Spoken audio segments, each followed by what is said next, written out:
Assalamualaikum, Shalom, Om Swastiastu, Namo Buddhaya, dan salam kebajikan bagi kita semua. Perkenalkan, nama saya Angelika Febrianti.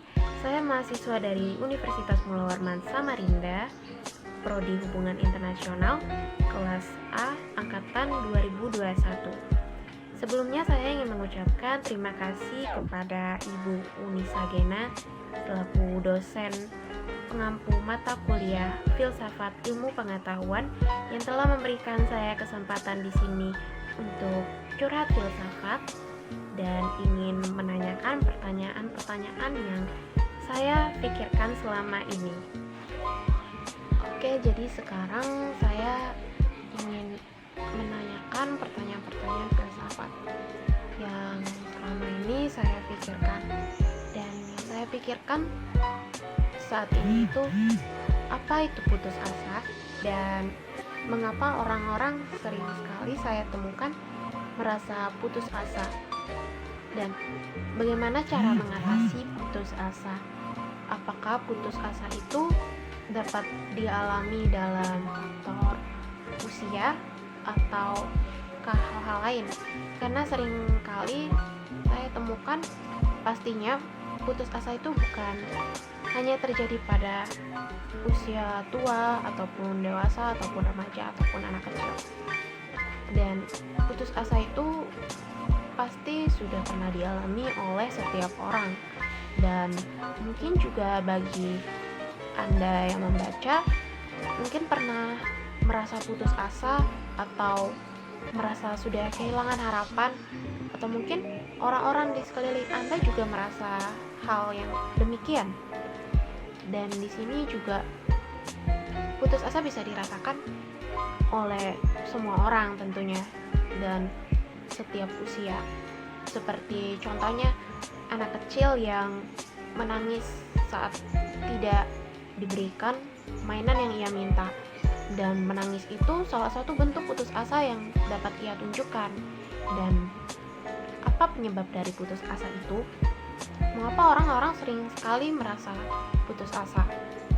Sering kali saya temukan orang-orang yang merasa putus asa itu rata-rata juga orang-orang yang sudah kehilangan harapan, dan usianya juga kebanyakan usia-usia remaja sampai dewasa. Padahal di umur segitu belum terlalu berhadapan dengan hal-hal besar. Dan juga apakah putus asa itu sendiri juga bisa dihilangkan? Jika bisa, bagaimana cara menghilangkan putus asa itu? Karena seringkali orang-orang yang sudah merasa putus asa itu akan terfikirkan banyak hal-hal yang seharusnya tidak dia pikirkan, seperti menjadi overthinking, dan juga itu sama saja membuat dirinya sendiri merasa tertekan. Dan bahkan ada orang-orang yang bahkan terfikirkan hal-hal negatif saat merasa putus asa, dan tentunya itu bukan hal-hal yang baik untuk dilakukan ya. Dan apakah putus asa itu sebenarnya diizinkan Tuhan? Apa putus asa itu diterima oleh Tuhan, dan jalan-jalan yang mereka tentukan itu saat putus asa, apa itu semua diterima oleh Tuhan? Di sini saya juga bertanya-tanya ya tentang putus asa, dan apakah juga orang-orangnya kelihatannya juga bahagia atau berkecukupan, ataupun orang-orang pintar itu juga merasakan putus asa. Dan saya juga masih memikirkan kenapa hal-hal tersebut bisa terjadi, dan banyak orang yang terfikirkan jalan-jalan pintas saat sedang mengalami putus asa, karena bahkan saat putus asa itu bisa menyebabkan hal-hal yang tidak diinginkan, seperti mungkin ada yang bisa mengalami depresi, bahkan ada yang terfikirkan hal pintas seperti bunuh diri dan hal sebagainya yang seharusnya itu tidak seharusnya dilakukan ya.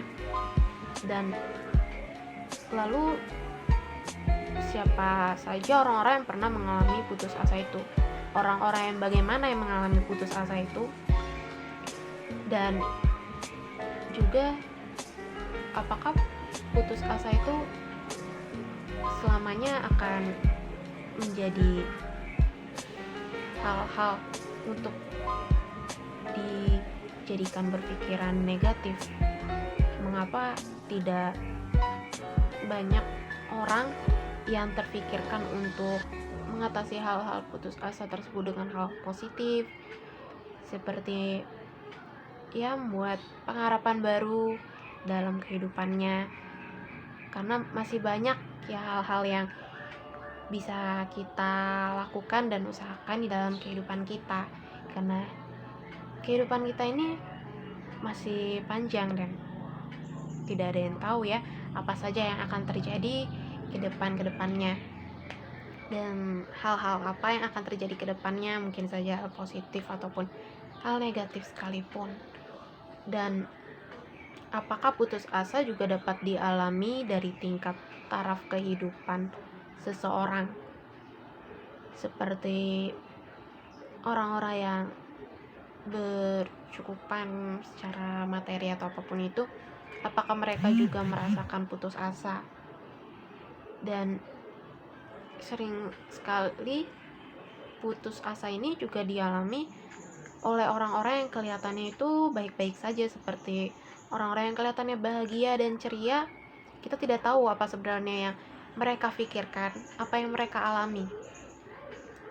Dan saya harap kedepannya juga saya akan menemukan jawaban-jawaban dari pertanyaan filsafat saya ini. Demikian yang dapat saya sampaikan. Semoga kita bisa mendapatkan jawaban dari semua pertanyaan yang kita tanyakan di sini. Assalamualaikum warahmatullahi wabarakatuh.